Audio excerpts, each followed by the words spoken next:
welcome again to Evita at the Rhythm of My Heart. Thank you so much for joining me.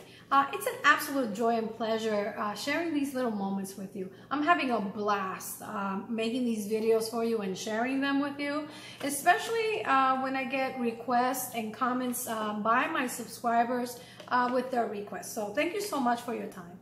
If you're new to my channel, don't forget to subscribe, like, and share my videos so that I can continue making these videos for you. And by all means, please tell everybody you know. The goal of my channel is to be able to provide you with step-by-step videos on how to make some of these great dishes that we grew up eating. But my primary goal is definitely to be able to show you how to make them easy step-by-step in the comfort of your home. So thank you so much for being a part of this channel. I received a request for a video for how to make beans, particularly red beans. Now, the first question that we get asked often is whether or not we prefer canned beans or dry beans. Well, the real question is how much time do you have to prepare your meal? So we all know that we live very busy lives. So in the case of a very busy home cook, well, my suggestion will always be to revert to using a canned beans. There is quite a variety of canned beans out there, and they're just as good. However, at Evita Cooking at the Rhythm of My Heart, we don't like to do anything simple. So I'm going to provide you with a step-by-step recipe on how to make dry beans. Now, I'm going to take you from beginning to end and how to prepare these beans, these delicious beans that could be used as a side dish for white rice, maybe arroz con pollo. It really, the possibilities are really endless. So when we come back, I'm going to show you how to make red beans from beginning to end, step by step.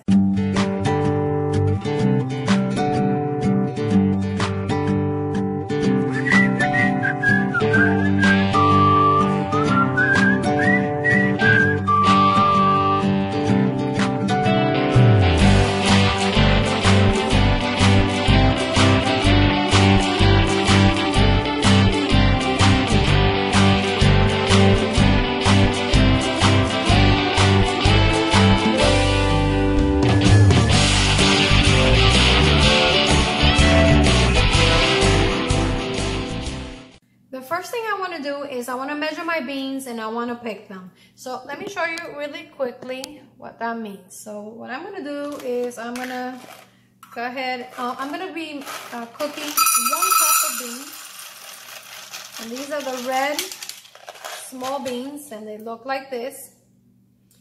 And what I mean by picking them is we want to just run our fingers through them and just make sure that there's no pebbles in the beans and any beans that are not looking so hot. And we just want to take them out. These are pretty good beans. I've used these in the past before and I found that the quality of these beans are pretty good. Of course, you can use the ones that come in a bag. There's a lot of good brands out there that you can choose from. So next, I'm going to show you what the next step is, and I've done that in advance just for the sake of saving time. What I did, once I picked them, I rinsed them out, and then I soaked them overnight.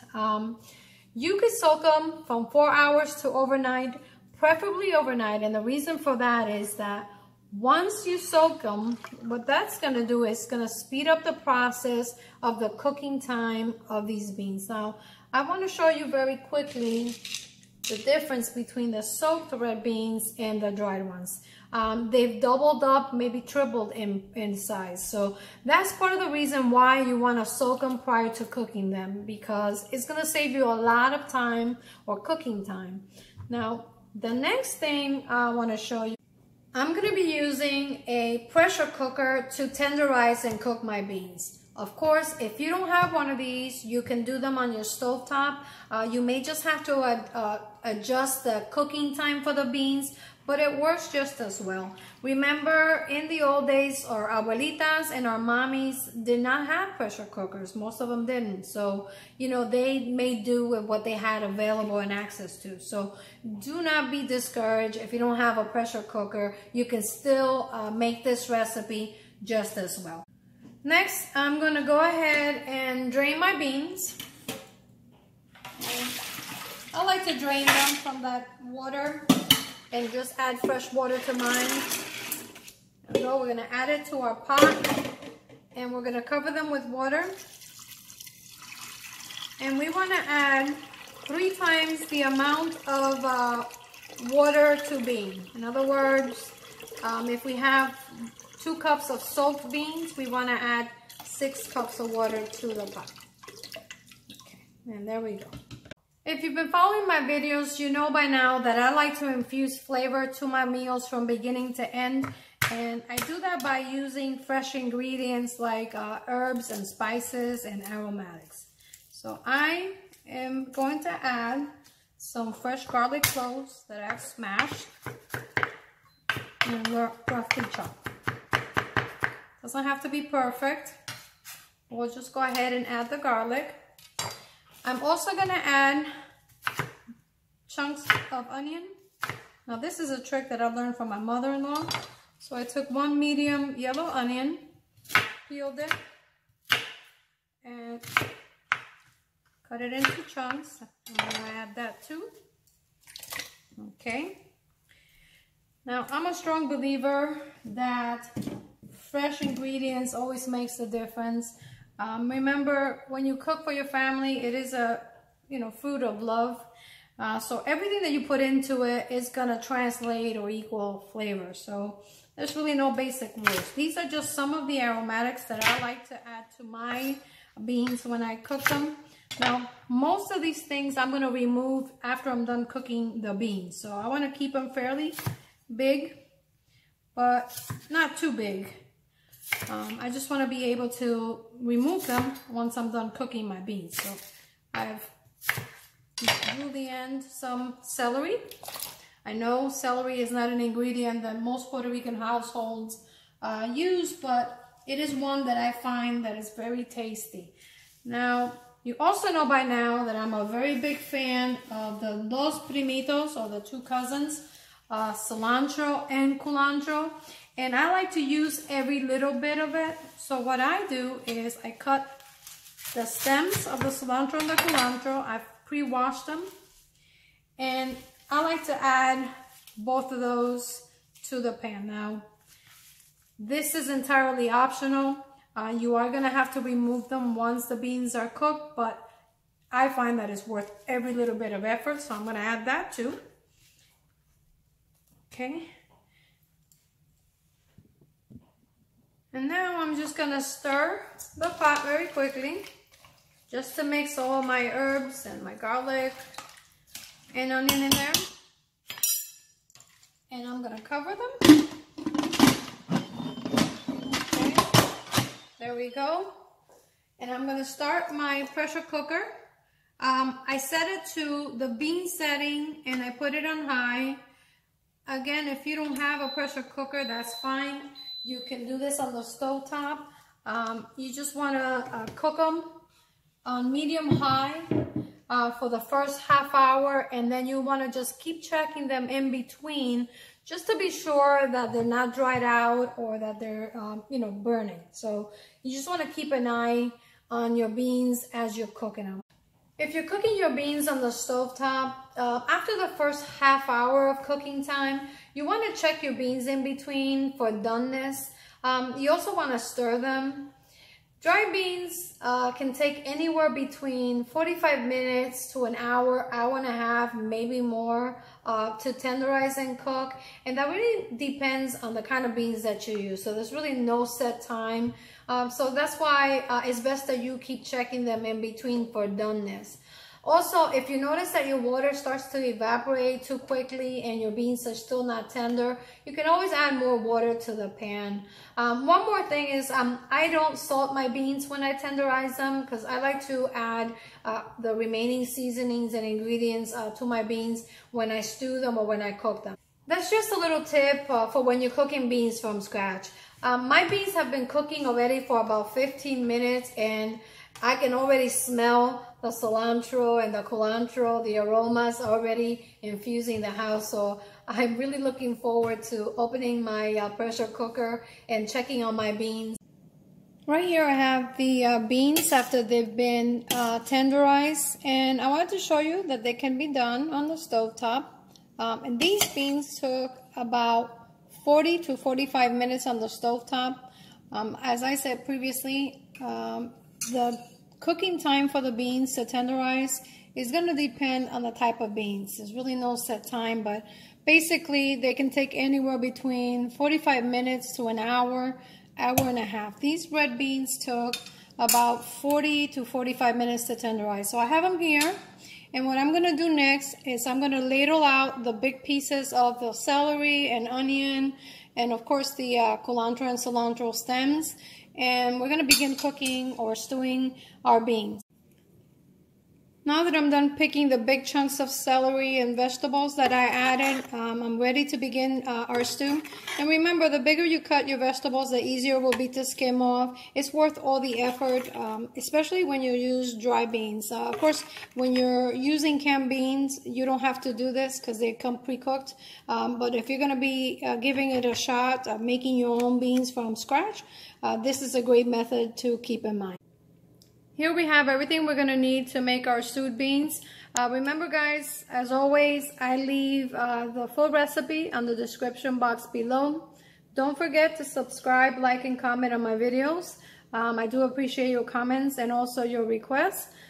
Give it a thumbs up if you like this video, and tell everybody you know that at Evita, at the Rhythm of My Heart, they can find some of their family favorite recipes step by step. The base of our stewed beans is our sofrito, as always, and that starts by adding some annatto seed oil. And I have here 1 tablespoon. And the next thing I'm going to do for these beans is I want to add some cooked ham. And you'll find this usually in the frozen aisle. You can find it fresh also.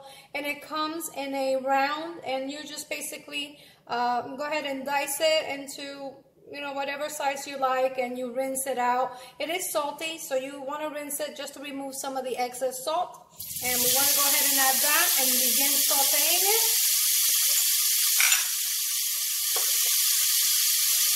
And this is going to give our beans a nice ham flavor. Now we like to use ham. We also like to use salchichon. I guess you can use bacon. Really, you can use any kind of meat you like, or you can omit it if you don't want to add any ham to your beans. And what we're doing is just building on flavors. The beans by themselves are absolutely delicious, but all these other elements that we add just really, you know, takes it to the next level. So we're going to continue browning our ham until it's nice and brown. This process takes anywhere between 2 to 3 minutes. You don't want to burn it or make it too crunchy because you're going to end up stewing the beans in it. So what we're just trying to do is get some of that fat from the ham a little bit rendered, and then just go ahead and brown it slightly. The ham's already cooked, so we don't have to cook it any longer. The ham's already cooked, so you really don't have to cook any further. You're just simply just rendering some of that fat and then just getting some nice color on the ham. And that's going to take a couple minutes. The ham's ready, and of course it's rendered most of its fat, and it's also absorbed most of the annatto seed oil. And I have my heat on high. I'm going to go ahead and lower it to medium high because I don't want to burn my oil or the ham at this point. And I'm ready to begin adding my flavors. Now the first thing I'm going to do is I'm going to add some fresh chopped onion. And that's yellow onion. And I'm also going to add some bell peppers. I have a medley of bell peppers, but you can use any kind of peppers you have. And I'm using frozen bell peppers. I've shown you in the past. I have a video what I do to freeze bell peppers. You can use fresh if you like. I'm going to be using the frozen today. And we're going to saute. And we're building flavors. Smells delicious already. And now I'm going to go ahead and add the sofrito. Okay. And because I added the cold peppers into the pot, you can see or you can hear that it slowed down a little, but it's going to pick up its temperature very quickly. And this is the part where we just add just about everything that's going to go into our beans, and we continue sauteing or cooking them to form the sofrito base that we use for our beans. We use it for our yellow rice, arroz con pollo, arroz con gandules. This is typically the base that we use when we prepare those rice too. Okay, it's coming up to temperature. Once it does, I'm going to start adding the rest of the ingredients. I'm going to add a cube of cilantro, onion, and garlic. These come in a little box like this, and you find these in the Spanish market, and they come in a little bag of 20. They have different flavors, so by all means look for those in the market and experiment with them. They do add quite a bit of flavor to your dishes. Now I'm going to add some sazon, and this is with culantro y achiote.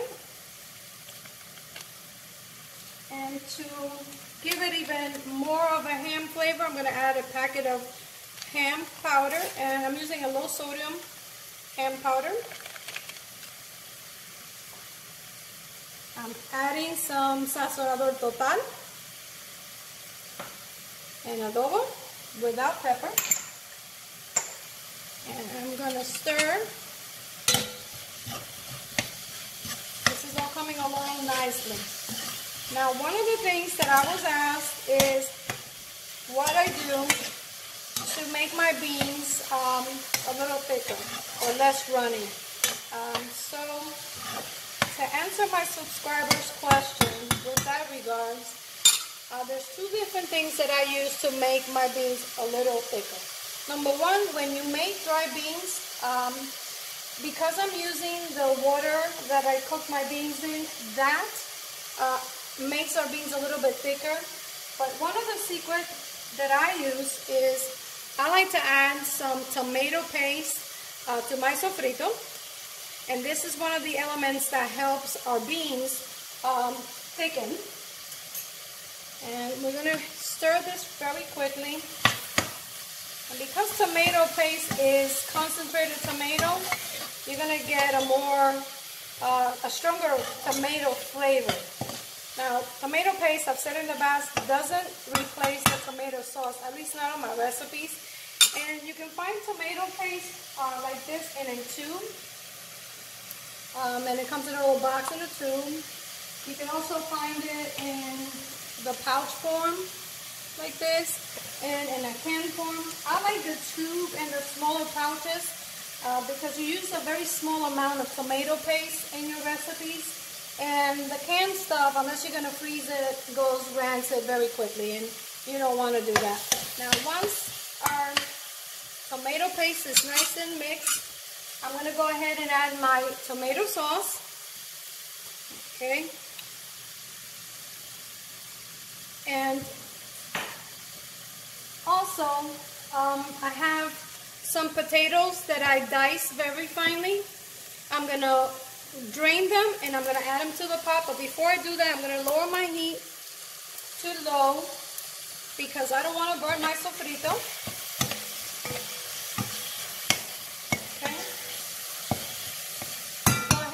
My potatoes, and I'm gonna add them to my sofrito. Now, because the beans are already cooked and we really don't have to cook them further, we just have to heat them and just stew them together with our sofrito. What I do is I cook my potatoes slightly with the sofrito, and to help that process, I take some of the liquid from the beans and I add it And I want to have enough of that liquid to coat the potatoes. So I'm adding enough just to cover the potatoes and cook them slightly. This whole process takes very little time, so I don't want to add my beans too quickly because they begin to break down. And when you cook beans in a pressure cooker, or when you cook your own beans or dry beans, they tend to break a little bit, so they're a little bit more delicate than your canned beans. Now, if you're using canned beans at this point and you don't have the cooking liquid from the beans, well, you could just go ahead and add water or vegetable broth or even chicken broth or ham broth. It really is up to you. Now, everything that I've done this far is what you want to do when you're cooking stewed beans. So in other words, if you're using the canned beans, you want to get up to this point, and then you open your cans of beans. And for this recipe, you can use 2 cans of 15-ounce cans of beans. I like to drain my canned beans, and I don't like to use the liquid that they come in. I find that they have too much preservatives, and I'd rather just rinse them and dry them and just add water or even chicken broth instead. I'm going to let these potatoes cook for about 4 to 5 minutes, and they're going to come to a boil. And then I'm going to lower my heat to medium-low. Continue cooking the potatoes until they're almost tender. And then when I come back, we're going to go ahead and finish them.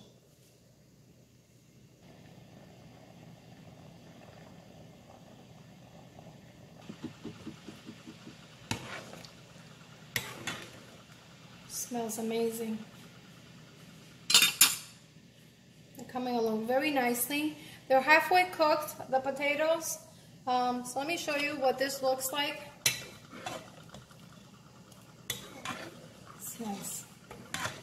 Wow, it smells incredible already. Can't wait for dinner.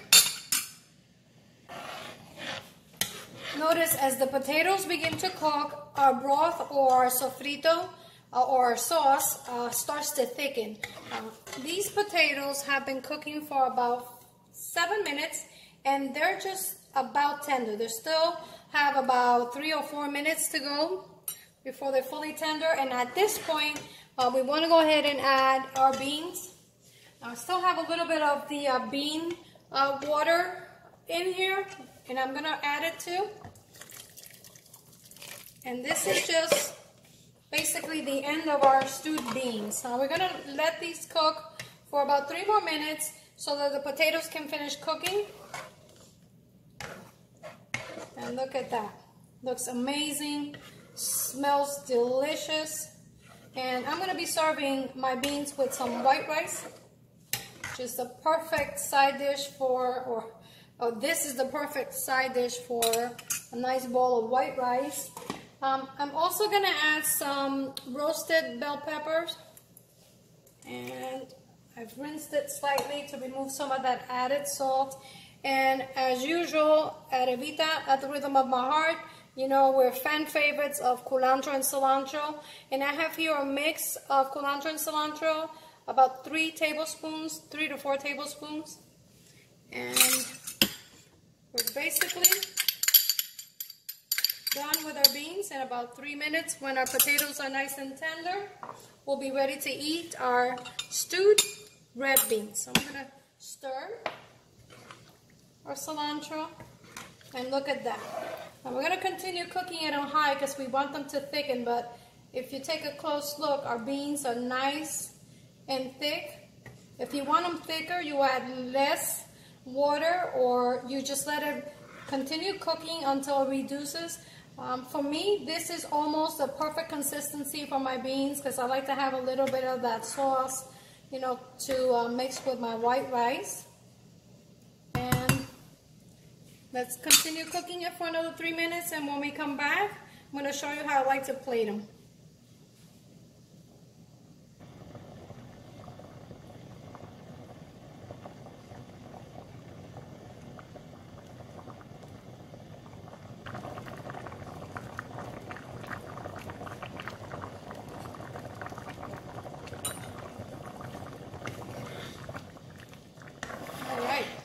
Potatoes are done. I'm going to go ahead and test one of the potatoes to make sure they're nice and tender. And they are, oh, lovely, absolutely lovely. There we go. All right, let's have some red beans and rice. Boy, am I glad it's time to taste these beans. You can smell the smokiness of the ham. And I like to top mine with some onions and fresh peppers and cilantro. Let me grab a little bit of everything here.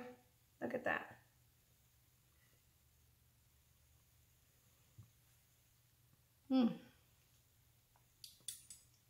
The potatoes are nice and tasty. They're tender. The beans are perfectly cooked. Have the right amount of seasoning. And that ham flavor is really pulling through. Oh, now if you're like me, I always like to add a little dash of hot sauce or Tabasco to mine, but that's optional. And you could do that at the dinner table. Oh, but look at this. Beautiful. That color.